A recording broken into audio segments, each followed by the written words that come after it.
So this is the third talk in a series of talks on the Paramis, the spiritual qualities that we express in life. And the title is Sila, integrity, as a ground for both joy and spiritual progress. And Sila you could translate in Hebrew as Yoshra, integrity in English, or etika, or Musariut. But it's quite a big word. It's beyond ethics in a way. And I want to start to ask you to consider in your own life how difficult it is to make decisions on exactly what to do when you have ethical dilemmas. And I'll give you a small example from the tradition. The Buddha wasn't a vegetarian. All the monks were not vegetarian. But they ate meat, but they never ever would allow an animal to be killed for them. They were actually just collecting the leftover food from the villages. Whatever the villagers cooked, what was left over, they gave to the monks. So he said it's more important to live without desire and need and preference, and I want this and I don't want that, than to worry what is in the bowl, whether it's meat or not meat. So, but it's not easy, and in the text itself there's many conflicting statements about this. I remember once when I was in Nepal, I was traveling on a bus, and the bus hit a cow, and the cow was killed. The bus stopped, and all the passengers got out, and I thought they'd be really upset, but they started dancing. And I asked, why are you dancing? They said, now we can eat meat. We haven't had meat for 3 months. But because the cow was killed without intention, by accident, and also not by a disease, so we couldn't eat the meat, we can eat meat. The whole village was happy. But think of the dilemmas we face in our daily life. And, I was just discussing it yesterday on the issue of vegetarian and vegan food. But if vegan food harms you because you get sick or weak or anemic because you don't eat milk products because of a moral view, then you're harming yourself. So where's the ethics there? Or if I had a situation, I never kill snakes and scorpions and this and that, but there was a snake inside the house with a small baby, and you couldn't get it out, a tsefa. And with a small baby of like 2 months old in the house. And I said, you have to kill the snake. In such a situation, but there's no real rules, and it would give us a lot of problems. Is there such a thing as a just war? Milchemet tzedek. Does it exist, such a thing? It's really difficult to decide on these things. They need so much wisdom. So what I'm saying is that the Sila, the morality, is very subtle, and like every one of the Paramis, it needs wisdom. We are not going to be able to decide based on rules, on conventions, on Esa Dibrot, the 10 Commandments. We're not going to be able to decide how to live. We can only decide how to live if we combine this Sila with wisdom. And that's the same with all the Paramis. We need wisdom to know how to be generous. You can say the same problem that we came up with dealing with generosity. In other words, if there's 100 beggars outside your hotel in India, do you give them all every day, or do you just feel bad? It's the same with morality. So it goes to the heart of how we are, of our relationships in the world, Sila. What's the right thing to do to reduce suffering of ourselves and of others? What's the right thing to do? It's also the basis for spiritual progress. If you don't get it right, if you don't pay attention to Sila, it just happens, and it's just maybe in the world of karma, that you'll find it more difficult on the spiritual journey. And we were just now talking about Osho a few minutes ago, how a great person in a way fell down because of Sila, morality, and his potential could have been different. He was a great figure, but something didn't work on the level of the Parami of Sila, and he crashed. And we have to be really, really careful. The image in the text is that if you don't get Sila right, if you don't pay attention to Sila, to Musariyut, to Yoshra, and if you're not clean in the basis, then all your spiritual activity and effort is like trying to row a boat which is still tied to the bank. Kashula Meza. And you row and try and do meditation courses and retreats and working hard, and somehow nothing happens. And one of the and that morality can undo in a way, the help that the world will give to someone who is pure, tahor. The world will help this person in mysterious ways. And someone who is not pure, the world will somehow undo the progress. And in mysterious, unpredictable way. We can't predict why or how it happens. You're talking about mystic things. I'm talking on all levels. And I'll talk about that in a minute, all the different levels. So, there is, on a deeper level, if we act with purity, tahor, then the world feels more pure for us. And the karma is more pure for us. And there is something kind would tend to happen to us. We'll be in a world of more kindness. We'll find ourselves in a world of more kindness. If we know Sila, we pay attention to Sila, to Yoshra. It makes us shine. And in a very obvious, not mystical way, we are much more free of guilt, Rikshaya Sham. We are much more free of fear. We are much more free of the sense that someone will hurt us because of what we did to the world. We did we did bad things, so we are expecting it somehow to hit us back. We don't damage the world, and so the world damages us less. There's a different relationship is established on the psychological level based on Sila. So, like I just said to you now, Sigalit, all the paramis, all 10 of the paramis, you can look at them on 3 levels.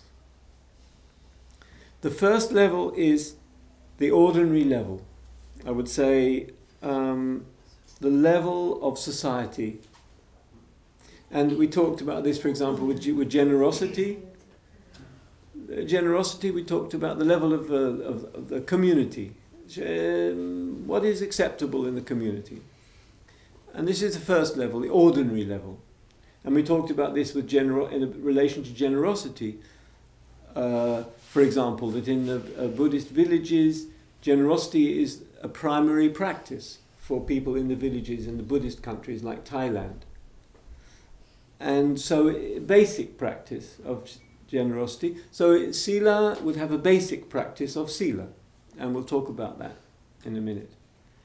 And then there is a subtle level of all these paramis, and the subtle Sila would be more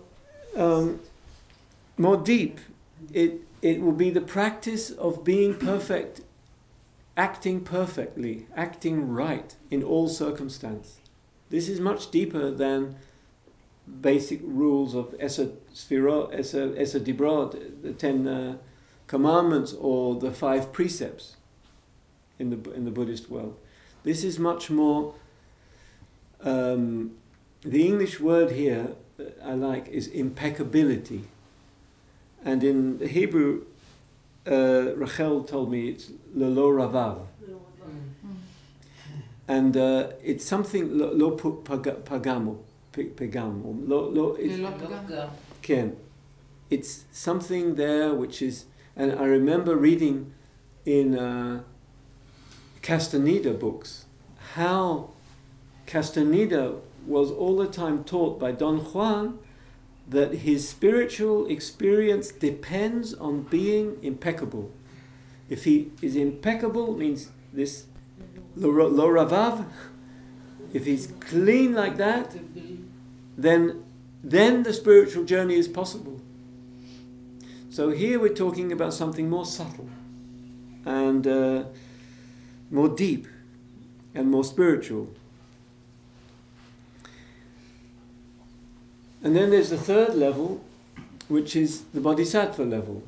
And the third level of all of these paramis is where, in a way, how we behave when we are less a subject object in the world, less self. Like Yisrael was saying this morning, it's a place of the mukhlat, the ultimate. The world and us are together, and therefore how do we behave?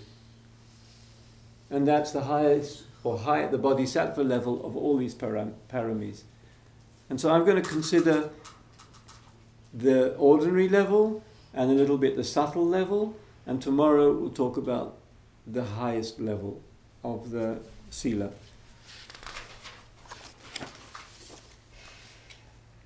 So in the ordinary level, the basis is the 5 precepts. And you all know that every single retreat, we take 5 precepts. And it's because they really are the kind of fundamental rules of Sila that all Buddhists, in minimum, all Buddhists need to pay attention to. And they are not rules, they are in a way virtues. They're not so much that you have to. There are rules in the villages and so on, but as Buddhist practitioners, we see them as virtues. And I want to go through them a little bit. Now, virtues is what? Virtue, midot. Midot. Yeah. The first one is non-harming, and non-harming is, you could say, not being violent and not being aggressive. That's obvious. But it's also more subtle than that. How do we not harm others in the way we look at them, in the way we think about them? How do we not harm ourselves in the way we think about ourselves and the way we live? Non-harming, when we begin to look at it, becomes very quickly, it becomes subtle, more delicate to understand. I mean, just an example, I gave you an example of the snake.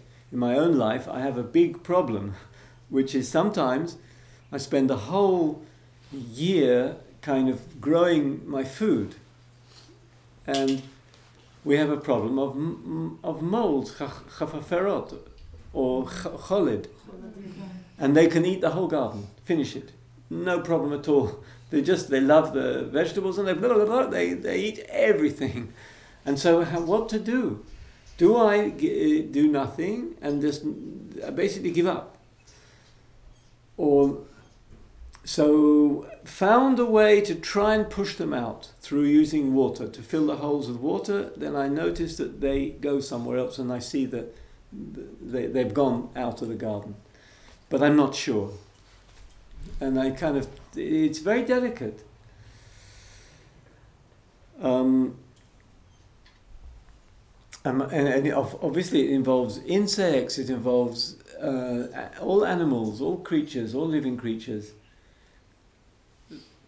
There's a famous story which I heard that is truly happened in one of the monasteries in Thailand. I forget who told it to me, about the abbot was talking, giving a Dhamma talk, and he had his cup of tea. And one of the young monks said, "There's a fly in your tea." And he said, "Oh, is there really?" He said, "Yes, can I take it out? Can I do something with it?" So he said, "Yes, sure." So the young monk took the tea outside with the fly in, brought the tea back without the fly, and said, "He'll be all right now." He's drying his wings on a rock out.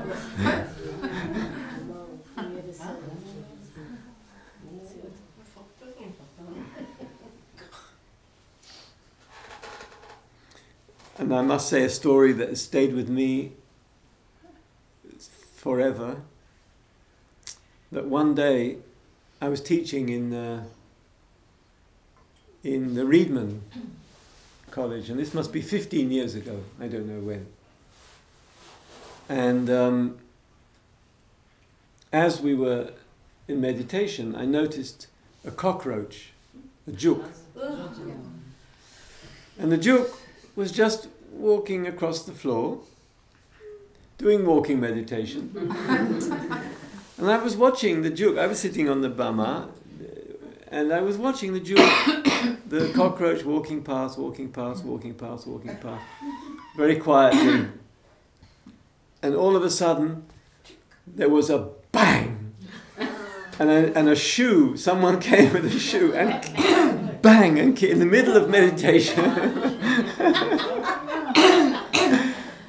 And I was so close to the cockroach that I felt it was on me, and it was like the shoe was on my head.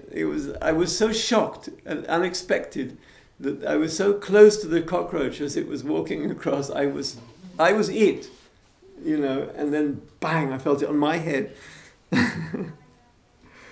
So it's subtle, and I'm quite serious about what I mentioned about, for example, vegan diet. To be kind to animals. So many people find that they're not kind to themselves, or kind to their children, on the basis of principles, to be kind to animals, for example. And these are very difficult questions. They're very, very difficult questions to solve. The whole issue of violence and protection, how much do you protect yourself with violence if you're in that place? There's no easy answers to these things. And, the second of the 5 precepts is taking what is not given. And here it's also really goes to a subtle place very, very quickly. How much do we take? Do we really need to employ Chinese workers under those conditions in order to make this mobile phone. We are taking their life from them. We are supporting a system which abuses them, harms them. We're taking and not giving back. And it's really difficult in this world. Shopping is what most people do. If they're bored, they go shopping. It's a norm. It's what the society does. It's the principles of the working of the world, of the Western civilization. More is better. But what does it do to others, to the planet, to ourselves? We consume too much food, we get sick. The planet gets sick by consuming, by taking. And the simplicity is quite going against the stream, is neged hazerem. It goes against the zerem of the society. So it's a question. I mean, and sometimes people justify it hugely. It seems legamre okay, but no one notices. I mean, I don't want to get political here, but if you look at in Israel, you look at the settlers, what is it that they're taking that might belong to somebody else? And never mind, it seems okay, because it's written in the books, and because of this, because of history, because of a million reasons, that you can say it's okay. And they feel very much it's okay. They don't feel that they're taking. They feel maybe someone took from them, so they're taking from something else, someone else, and there may be reasons. But it needs looking at. It needs a lot of wisdom to look at these things. The third is sexual exploitation. I would say that the Dharma has never been against healthy sexual life for people in the community, and it's not an issue, and it's never been, you don't find it in the texts as being a problem for lay people. It's nature. And but there is a real issue around the tendency for our desires to make someone else small, used, because of our need. And so there becomes an issue, that our needs are abusing or using someone else. And indeed, the sexual life is so strong, the sexual energy is so strong that it can kind of take over the mind and take over the heart and totally justify everything, and you can just do really abusive things to others because it's the power of the hormones, if you like, is so strong. And so there's the issue that's about the third precept. The fourth precept is language, is words. What words do we use? Are we truthful? Are we using language to make ourselves bigger and make someone else smaller? Are we using language to help ourselves, but maybe not to help others? Is our language kind? What's the motivation behind what we say?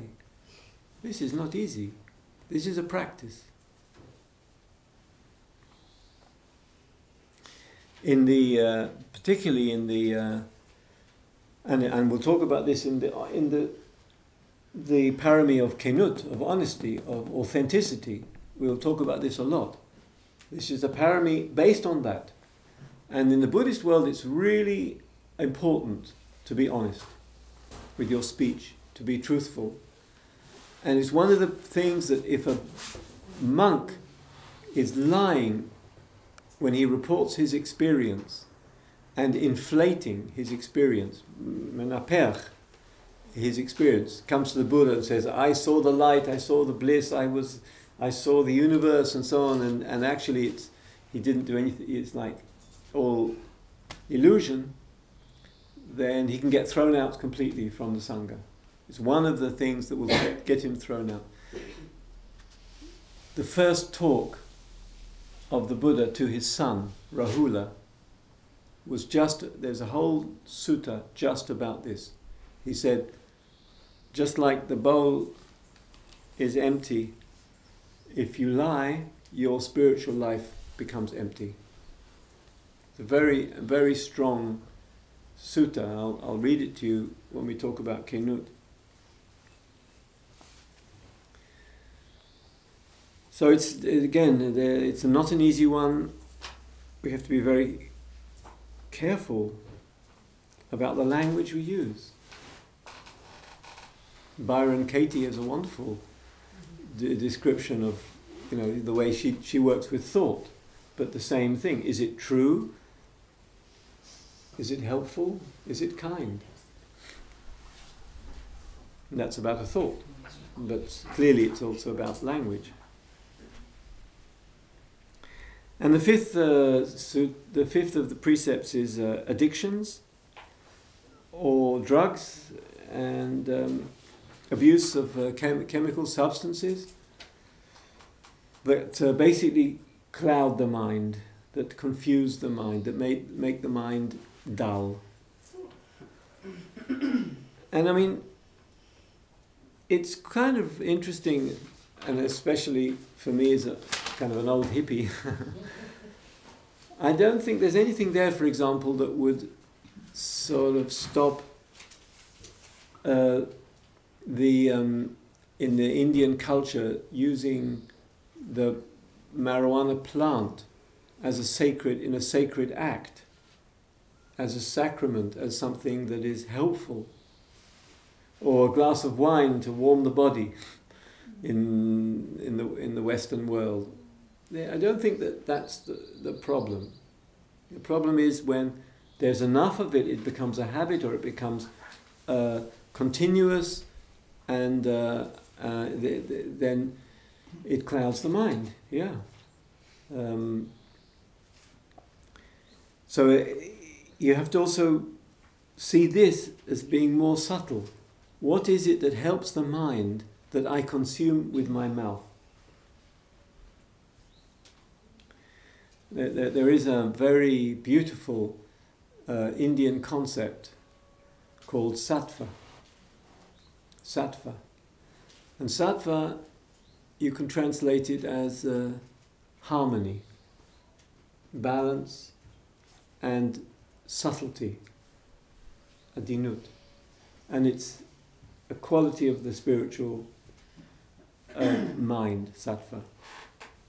And there's on the opposite of sattva is rajas, which is meaning isheket, agitation, too much energy, heat, burning up, activity. And the Western world is very rajasic, rajas, too much heat, too much activity, too much restlessness. And the opposite on the other side is tamas, which is heaviness, dullness, kazeh, heavy. Sattva is delicate, something delicate. And for me, actually, when I first came to India and I understood this concept, which is so good and so delicate, I became a vegetarian in 1975. Haven't eaten any meat in 40 years. And the reason is not because of the animals, but because of sattva. And I understood this, such a delicate thing, that to eat meat can, in a way, make the mind dull. And that a vegetarian diet sharpens the mind and makes it more subtle. It's sattvic. So the food affects the mind and affects the spirit. So I'm just giving an example of how subtle things are, and how to be aware of this.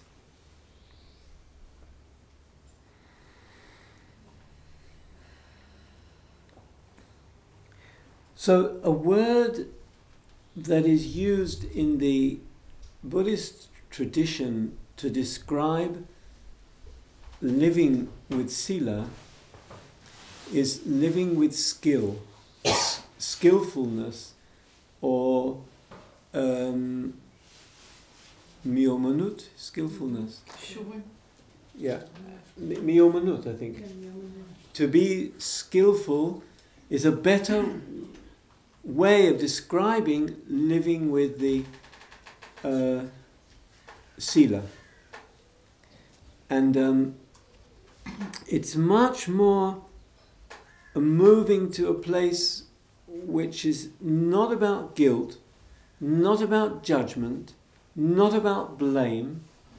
If you find yourself struggling with Sila or breaking Sila in some way, the invitation is not to see it as a failure, not to go down on yourself because you did harm, not to add more problems, but to visualize a life of Sila, of morality and ethics and yoshra and integrity and impeccability, is the other word I mentioned, as being skillful. It's the skillful way of living. It's skillful because it brings benefit to everybody and everything. And it needs wisdom. You can't really know how to act with morality without wisdom. There is an interesting midrash in the Jewish tradition about Noach. And the midrash asks, how is it that Noach was seen by God to be so ethical that he was saved when all the humans were flooded because they were didn't keep ethical laws according to the Bible, but he was ethical and therefore he was saved. The midrash asks in what way was he ethical, and the answer was he knew what each animal needed, and therefore he could feed each animal with what it needed. It's a beautiful answer. In other words, ethics is about seeing what's needed rather than what I want and what I have to have, and it's what is fitting, what is right in this situation.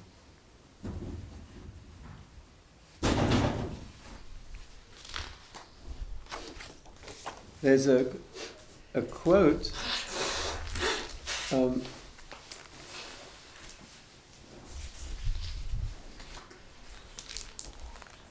find it in a minute.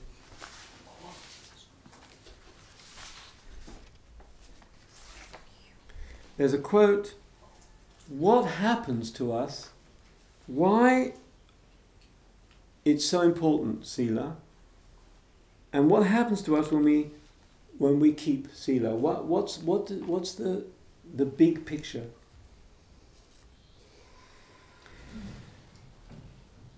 And the quote says, a practitioner, he abandons taking life. He doesn't anymore take life. In other words, the first precept. And in doing so, he gives freedom from danger, freedom from anger, freedom from oppression to endless beings. And in giving freedom from danger and freedom from fear or anger and freedom from oppression to endless beings, he gains a share in this limitless freedom from danger, freedom from animosity and freedom from oppression. He shares in it.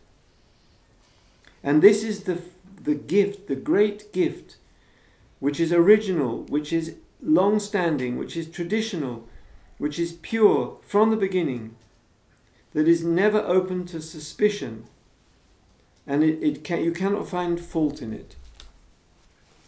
So it's a very nice way of describing it. When you keep the precepts, you share in the benefit.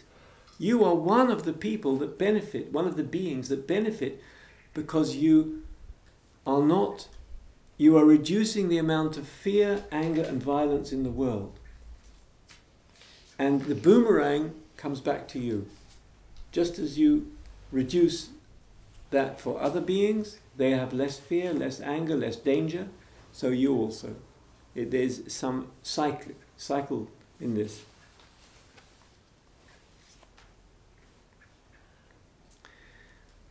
So how do we practice this? And how do we understand, how do we get to the more subtle place, for example, of solving these dilemmas that we talked about earlier, these difficult decisions in Sila?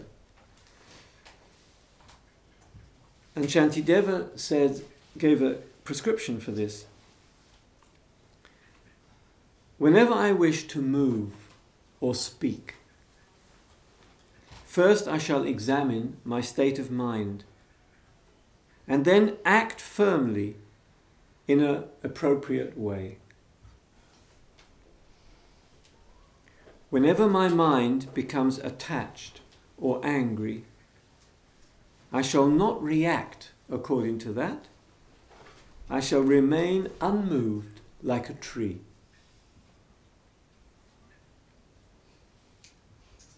And it's a beautiful way of describing it. When the mind is taken over by negative emotions and so on, just stop. Don't add any action. Before any action, examine the mind, examine the heart, examine what's behind it, what's the motivation, and then act clearly or stop if it's not going to be helpful. Just stop, just do nothing.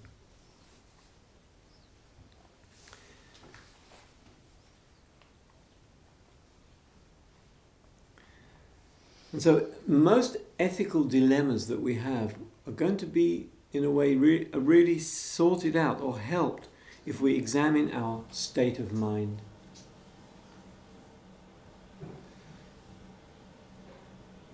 Do we have empathy? As soon as we have empathy, everything changes.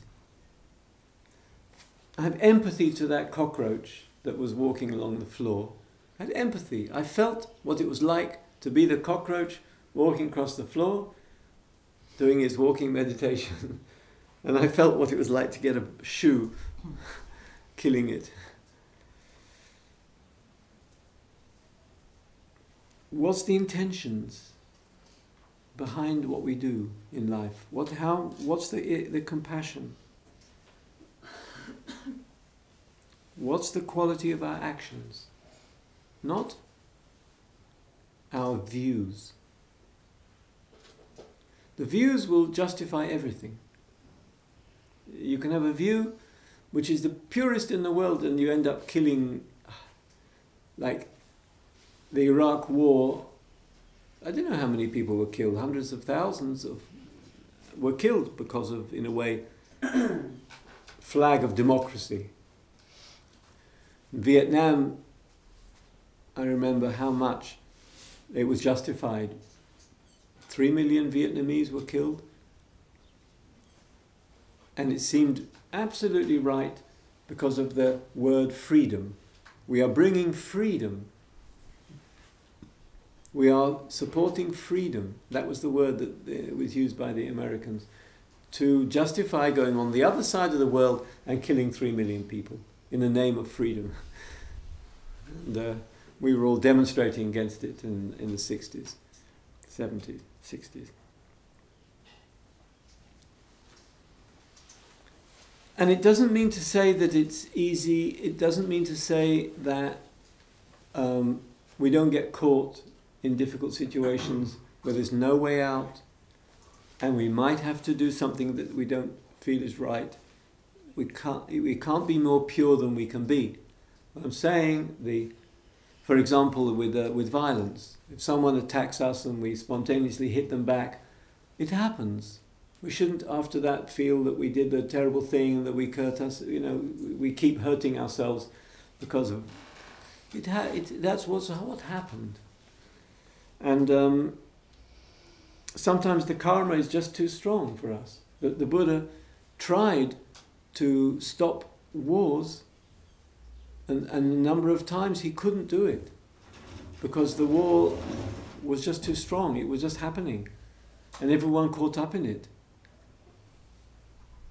And the karma was just rolling. The Buddha couldn't. Other times he could stop it.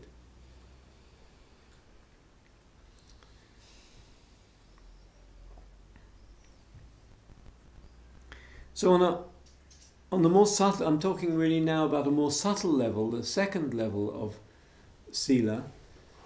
And here, not only do we need empathy, and we need to check our mind, and we need to check what's in our heart, and we need to be aware of how we act, and we need to be able to stop, to do nothing.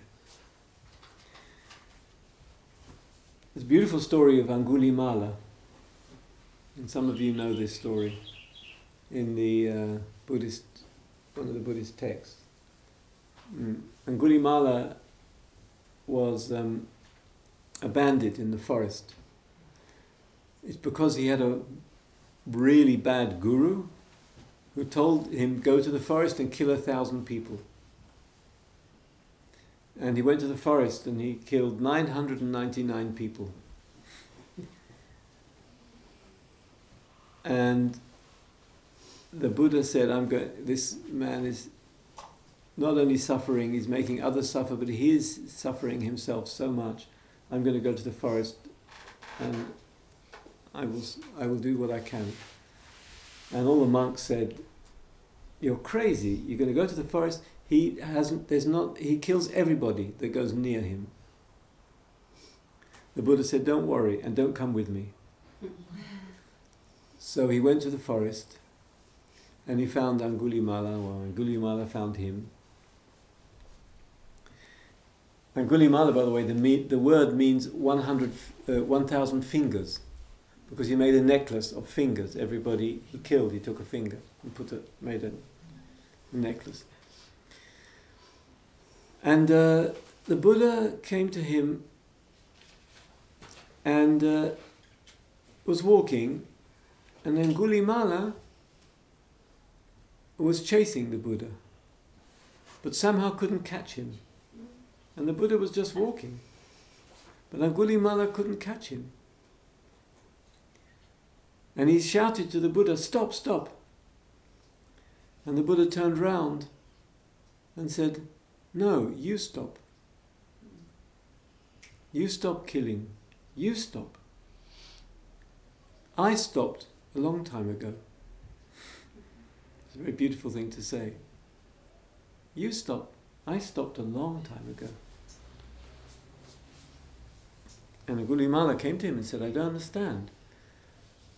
All the people I killed, they either beg for mercy, and I kill them, or they fight, and I kill them, or they run away, and I kill them. You do none of these things. You just turned to me and said, stop. Who are you? And the Buddha was able to give him some dharma, and he became a monk in the Buddhist community. And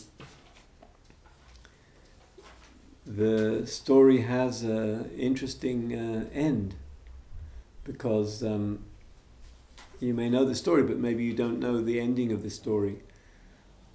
He became Arahant. In other words, he became Angulimala became a very highly developed practitioner, and he was walking through the villages, and someone came to him and said, there's a woman who's dying in childbirth and she wants your help. Can you help her to survive? And he went to the Buddha and said, how can I help this woman to survive childbirth? She's dying. And the Buddha said, tell her that you've never harmed anybody. And he said, what? You want me to say such a lie? Okay, if you don't want to say that, say to her, since I became a monk, I've never harmed anybody. And he said, okay, so he went to her and said that. And she survived. And this is rather a subtle story, but I think it says that karma can be radically shifted. You can't, you have to look at things free and dynamic. His karma was disaster. He killed 1,000 people. But then everything could be totally shifted. He became a monk and that's it. And everything shifted, and he was able to heal this woman by saying, your fate is not just a fate. Because of, just like mechanical. Everything can be shifted and dynamic and free. Look at me, how I am now and how I was. What a radical change is possible in this universe. And he healed her. But it is true that the Buddha also said to him, when you go through the villages, people will throw stones at you, hurt you with sticks and with words. And there's nothing you can do about that, because there is that leftover karma, there is some of that still. Just put up with it. There is nothing you can do. There's an interesting ending to that story.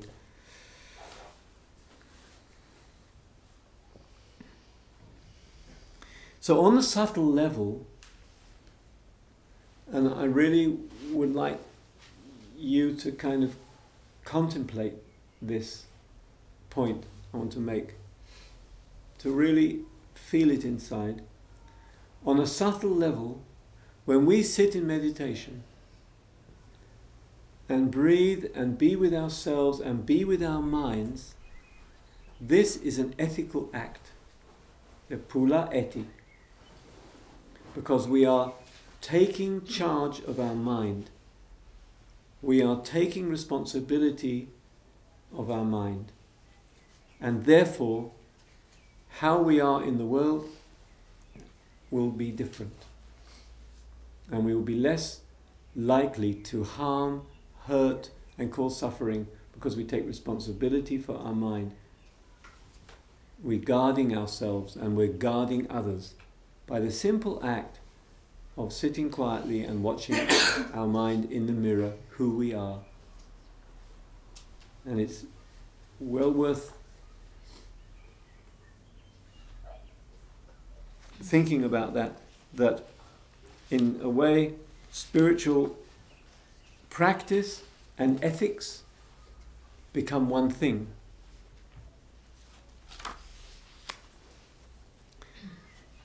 And this is beyond views, beyond thoughts, beyond principles. Here, the 5 precepts are not principles anymore. They are practice. They are about our power to see and to clean ourselves, to purify ourselves inside, to watch our mind and action and heart and mouth, and that fundamental work, which the fruit of that will be how we are in the world and how much we harm ourselves and others. And it's really interesting. I have a little story to tell about this. One time I was in India in the Krishnamurti school. I was teaching as a teacher of children. And we had a gathering on the issue of violence, and there was a yogi, Indian yogi, who was a real kind of Hindi yogi, and he said, "I'm taking ahimsa, non-violence, as being the principle of my life, and I haven't hurt anybody, or any animal or any insect, for 20 years since I became a yogi." And one of the children or young guys there, maybe 16-year-old, looked at him and said, "But your conformism is violent." I conform you. Your conformism is violent. And he was shocked, but to his credit he said, I think you're right. Because he was such inside Hindu culture, I am okay, I'm right, I'm a traditional yogi, with wearing the clothes and behaving like traditional Hindu yogi. And so the basis of ethics is if we are reviewing, we are examining, we are knowing the stream of consciousness. Zerem HaToda'ah shelanu. Because the stream of consciousness is the source of action in the world. And so the fundamental place for purifying action in the world is to be able to look at, check, know what is going on in the stream of consciousness.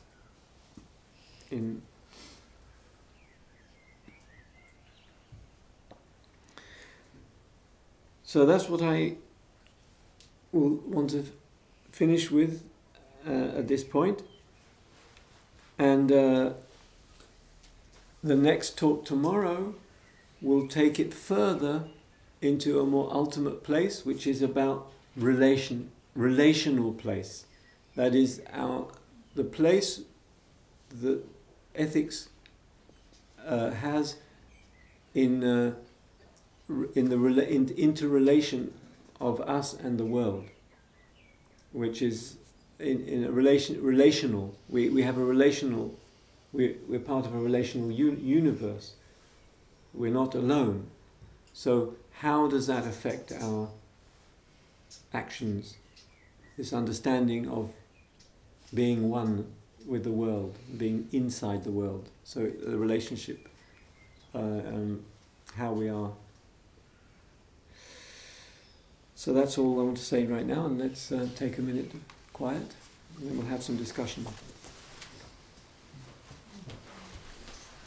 Michal, can you turn off the...